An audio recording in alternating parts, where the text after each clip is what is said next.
নমস্কার। আজকের হেলথ কেয়ারে আপনাদের শুভেচ্ছা।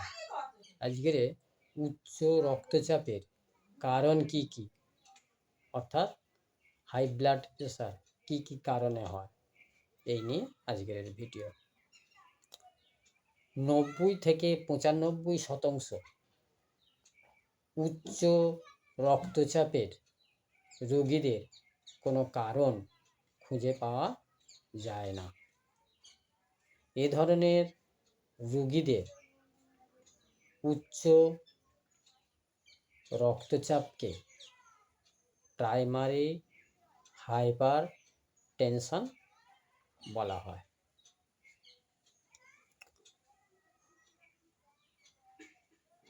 যে সমস্ত রোগীদের উচ্চ রক্তচাপের কারণ জানা যায়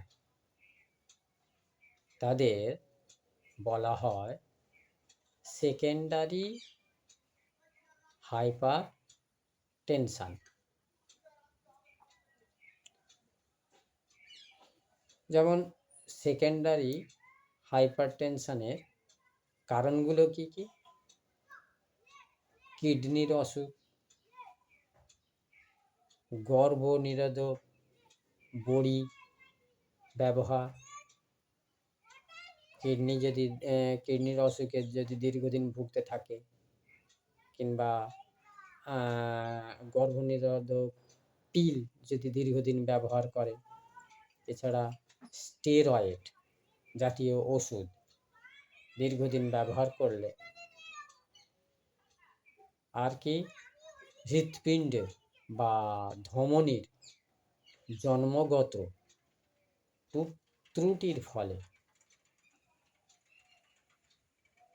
হাইপারটেনশন বা উচ্চ রক্তচাপ বা হাই ব্লাড প্রেশার হতে পারে। তাহলে বেশিরভাগই ওই কিডনির অসুখ, গর্ভনিরোধক পিল, স্টেরয়েড, হৃৎপিণ্ডে বা ধমনীর জন্মগত ত্রুটি, এই সমস্ত কারণেই এটা হচ্ছে সেকেন্ডারি হাইপারটেনশন হতে পারে। নমস্কার বন্ধু, আজকের এইটুখানি ভিডিও। আপনারা বেশি বেশি করে শেয়ার করুন, লাইক করুন, কমেন্ট করুন। আপনারা যত লাইক করবেন, কমেন্ট করবেন,